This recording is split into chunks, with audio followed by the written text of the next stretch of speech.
Et c'est là que j'ai vraiment pris conscience du truc, c'est là que je me suis dit, tiens, moi qui pensais que les gens qui avaient de l'immobilier, etc., gagnaient des sous parce qu'ils avaient de l'immobilier, mais on peut aussi gagner de l'argent avec de l'immobilier à crédit. Et c'est là que je me suis dit que c'était vraiment accessible à tout le monde, en fait.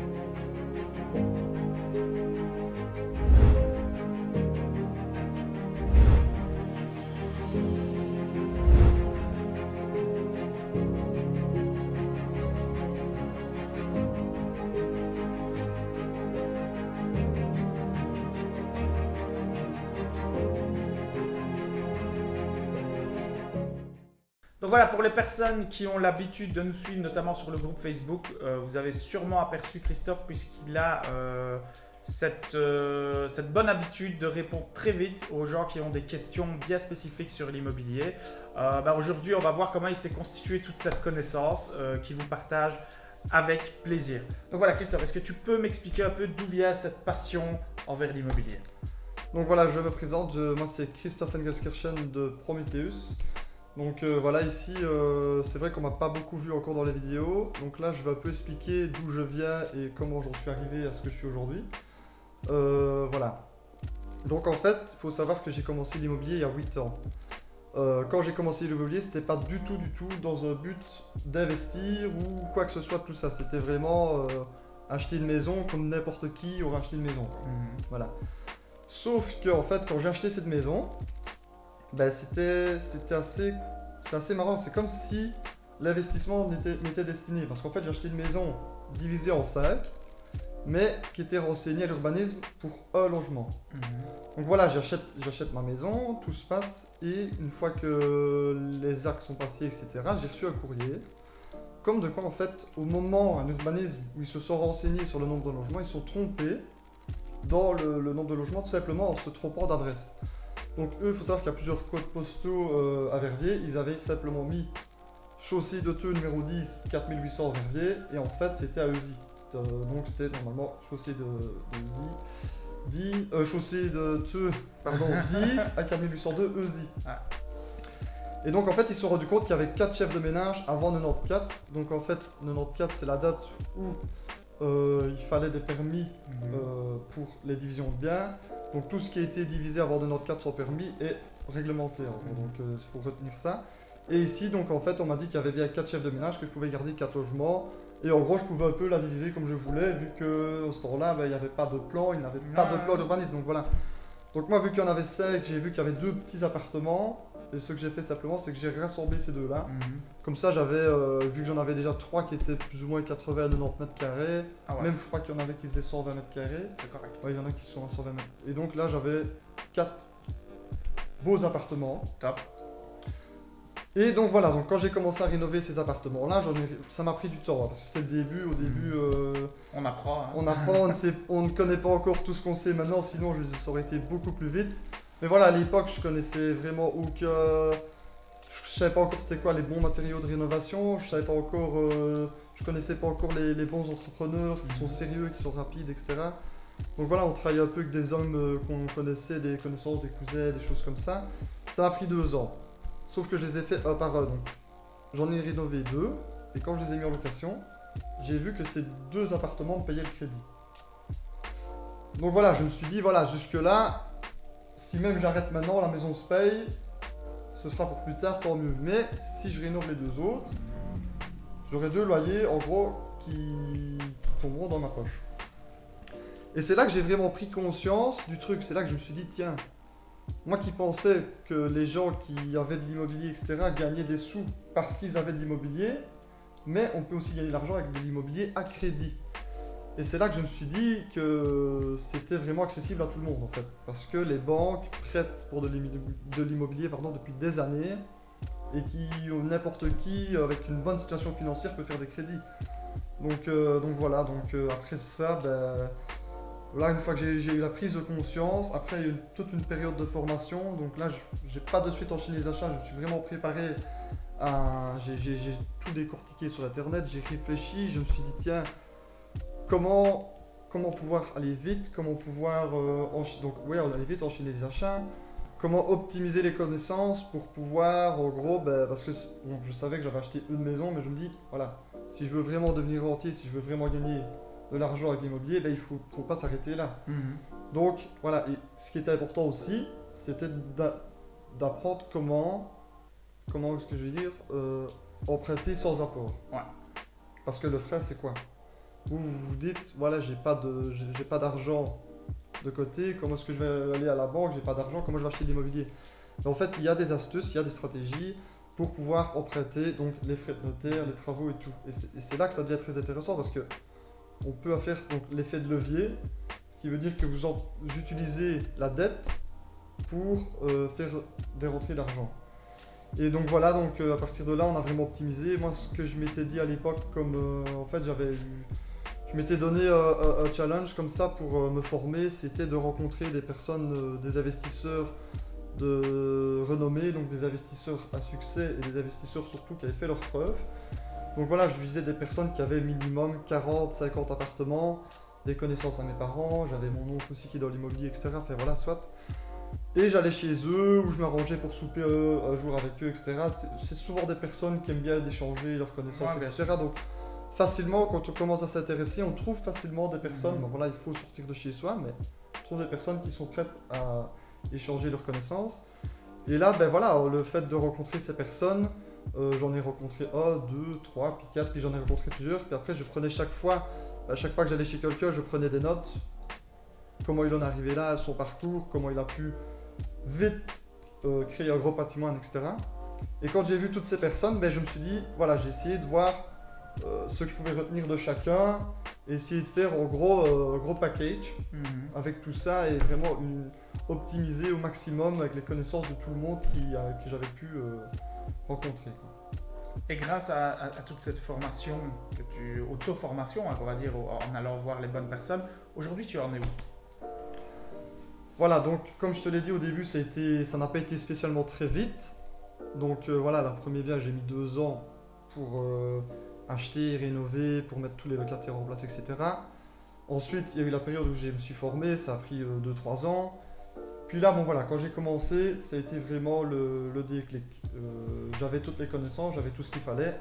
Et mon but, c'était vraiment de devenir rentier, donc de vivre de mes investissements.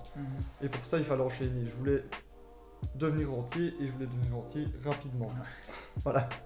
Surtout que quand tu fais les deux avec ton job principal, à un moment donné, ça devient beaucoup. Donc voilà, tu es toujours plus motivé. On ne l'a pas encore précisé, mais quelle est ton activité principale aujourd'hui? Ben moi, je suis pâtissier. Donc voilà, je sais, ça n'a rien à voir avec l'investissement, mais je suis pâtissier, comme quoi tout le monde peut... C'est accessible à tout le monde. C'est accessible à tout le monde, et voilà, je m'y connais tout autant en investissement qu'en pâtisserie, voire plus, puisque ça a été vraiment ça qui m'a le plus passionné par la suite. Et donc voilà, je suis pâtissier, c'était quand même assez bien pour moi, pâtissier, parce que j'avais des horaires, je commençais tôt le matin, du coup ben, je pouvais passer sur chantier l'après-midi, finalement ça se ficelait bien.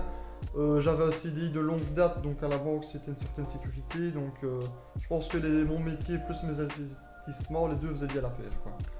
Et aujourd'hui tu génères des revenus grâce à l'immobilier, pourquoi tu continues quand même à être pâtissier? Voilà, donc en fait c'est tout à fait dans un but stratégique. Le fait d'être pâtissier, j'ai un CDI premièrement, donc pour les banques avoir un CDI c'est la sécurité, c'est comme ça que vous allez... C'est sûr qu'on peut emprunter son CDI, mais c'est sûr qu'avec un CDI, c'est plus facile. C'est plus facile. Voilà. Donc moi, je l'ai gardé pour ça et pour garder ma capacité d'emprunt. Parce que si je perds, je gagne approximativement 2000 €, un petit peu au-dessous, mais on y est presque en pâtisserie. Si je perds 2000 € de rentrée, ben, j'aurai une capacité d'emprunt qui va toujours diminuer. Et voilà, si je veux faire des gros projets par la suite, pour l'instant, c'est mieux de le garder. Il va venir un jour où ça va être plus que de l'investissement, parce que je vais dire le fait d'avoir beaucoup me permettra d'acheter, mais pour le moment il me faut encore mon CDI pour pouvoir enchaîner plus vite, quoi. Ouais, parce qu'aujourd'hui, si je me trompe pas, c'est 17 locataires que tu as quand même, hein, Oui, donc voilà, je reviens à ce que je disais tout à l'heure, j'ai démarré au début, il m'a pris 2 ans pour faire ma première maison, mais ici il faut savoir que cette année j'ai enchaîné plus ou moins 4 achats sur un peu plus d'1 an.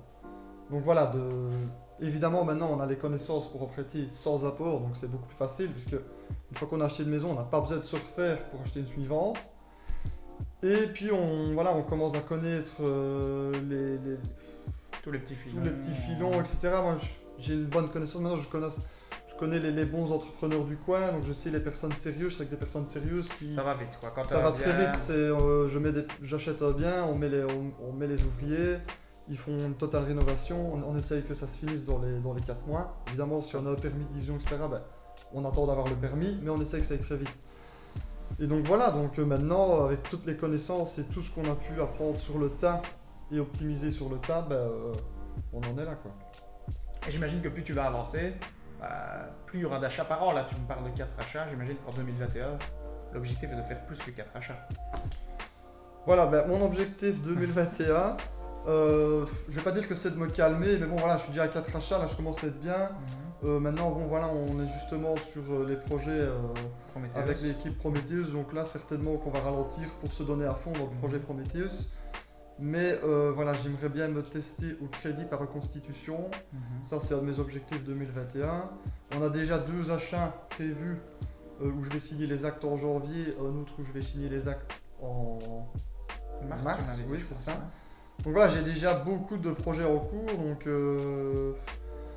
2021 s'annonce de très très beaux projets. Ça, c'est déjà certain. Top.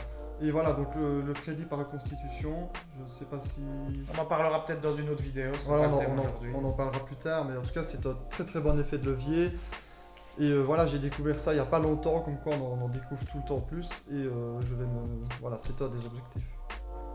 Ok. Donc si on doit résumer un peu, pas besoin de gros diplômes, ou pas besoin de gros revenus pour investir dans l'immobilier, tu es d'accord avec moi, je pense? Oui, non, tout à fait, moi je pense que justement en fait... Si vous avez une personne qui a de gros revenus, c'est souvent une personne qui va avoir, oui, un métier avec un gros revenu, mais souvent un métier qui va déborder sur ses heures de domicile. Une fois qu'il rentre chez lui, souvent les personnes qui gagnent beaucoup, ils ont encore des choses à faire, envoyer des mails, ils ont beaucoup de stress, etc. Tandis qu'une personne, un petit ouvrier qui gagne peu d'argent, mais il rentre chez lui, en général, il se déconnecte du travail complètement.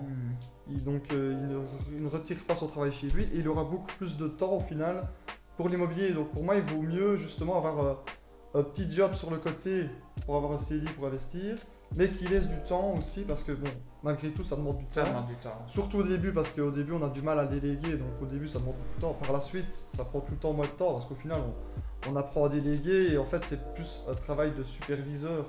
Donc je supervise mes investissements, mais je ne suis plus impliqué comme je l'étais avant. Mais non, c'est vrai que franchement... N'importe qui, ou en tout cas de n'importe quel domaine, peut investir dans l'immobilier. Ça ne cible pas, on n'a pas besoin d'être fils d'investisseur, on n'a pas besoin d'avoir eu un héritage, absolument pas. Mais quand tu parles de temps, il ne faut pas 38 heures semaine non plus. J'imagine qu'aujourd'hui, si on doit faire un rapport temps-argent, tu gagnes beaucoup plus de l'immobilier à l'heure que de ton job principal en tant que pâtissier. Exactement, en fait. Je pense que dans le premier investissement, on ne se rend pas compte de ce qu'on appelle l'effet cumulé. Donc c'est le fait de faire des petites actions tous les jours ou toutes les semaines ou tous les week-ends, selon comment on s'organise. Et au final, on atteint un objectif. Si on fait ça pendant 1 an, par exemple, on peut avoir atteint un bon investissement, on peut vraiment atteindre des objectifs comme on n'aurait pas pu penser atteindre. Parce que si vous allez acheter une maison, par exemple, qu'il faut diviser, qu'il faut un permis, qu'il faut tout ça, vous allez vous dire, ouais, c'est énorme, ça paraît énorme, je vais jamais y arriver. Mais si vous vous dites, est-ce que c'est possible la semaine prochaine de faire une visite? 1 heure? Oui, c'est tout à fait possible. Cette semaine-là, la semaine d'après, est-ce que vous dites, est-ce que c'est possible d'aller chez le notaire signer les actes? Puis est-ce que c'est possible de... Voilà, c'est toutes des petites actions en fait, et puis au final, vous allez... Voilà, ça m'a pris 2 ans pour le premier achat. Maintenant, si j'étais pas du tout formé, c'est pour ça qu'il faut vraiment bien se former, c'est ça que c'est important. Si vous êtes bien formé, ça peut aller très vite, quoi. Donc, Mais tu parles de formation justement. Est-ce que tu penses, dans ton cas, ça a duré 3 ans pour arriver à un niveau où tu te sentais prêt à investir? Est-ce que tu penses qu'il faut absolument ces 3 ans-là ou est-ce qu'on peut condenser ça? Non, absolument pas, non. Franchement, moi, c'est parce que je suis très perfectionniste déjà de 1. Et voilà, ça me passionnait, donc évidemment, j'étais drogué par l'immobilier, je prenais dans tout ce que je pouvais prendre était bon à prendre, quoi. Donc, mais au début, déjà à cette époque-là, il n'y avait pas les formations comme maintenant sur Internet. Il n'y avait pas ça, donc voilà, il fallait apprendre de par soi-même et il fallait trouver les gens qui voulaient bien échanger les connaissances. Maintenant, vous avez les formations, ça peut aller très vite parce que c'est un condensé de tout ce que je sais, mais que vous allez apprendre sur quelques heures. Donc voilà, déjà là-dessus ça va aller beaucoup plus vite. Puis moi, j'étais pas spécialement familiarisé avec les formations sur internet, etc. Donc je connaissais pas tout ça, il a fallu que tout se fasse. Et c'est sûr qu'à refaire, j'aurais pu apprendre beaucoup plus vite et aller beaucoup plus vite. Ouais, parce que les 3 ans que tu as passé à te former, c'est 3 ans où tu n'as pas investi. C'est 3 ans où j'ai pas investi, mais voilà, oui c'est vrai, oui. Voilà. Maintenant, tu aurais eu combien de locataires aujourd'hui à ton avis si tu avais investi pendant ces 3 ans-là? Si tu avais eu les connaissances condensées... Dès le départ? Ouais. Les 40, on les avait, non? À mon avis, oui. À mon avis, ici, imaginons que dans 4-5 ans, je pense au moins avoir doublé mon patrimoine facilement. On est bien d'accord. Christophe, si tu avais un conseil aujourd'hui à donner aux jeunes investisseurs, c'est quoi?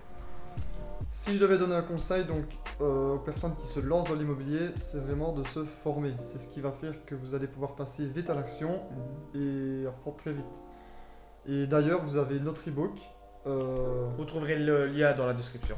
Voilà, donc on a écrit un e-book qui est destiné justement aux débutants qui veulent se lancer. Et donc après, il faut passer à l'action. Et là, je pense que nous, on a fait un groupe Facebook. On répond à toutes vos questions. Donc là, vous pouvez vraiment trouver tout ce qu'il faut pour démarrer, quoi. Poser vos questions et échanger avec d'autres investisseurs. C'est vraiment un collectif d'investisseurs. D'ailleurs, le lien est également dans la description. En général, quand on passe à l'action, on ne sait pas trop par où commencer. C'est le bon endroit pour poser la question. Voilà, merci Christophe pour toutes ces réponses et tout ton savoir. Tu continues à le partager sur le groupe, on le sait très bien. Donc n'hésitez pas à poser des questions. Il y a encore d'autres personnes derrière qu'on viendra vous présenter dans un futur proche, je l'espère. En attendant, succès à vous. Continuez à nous suivre. On va continuer à vous donner énormément de contenu. Ciao!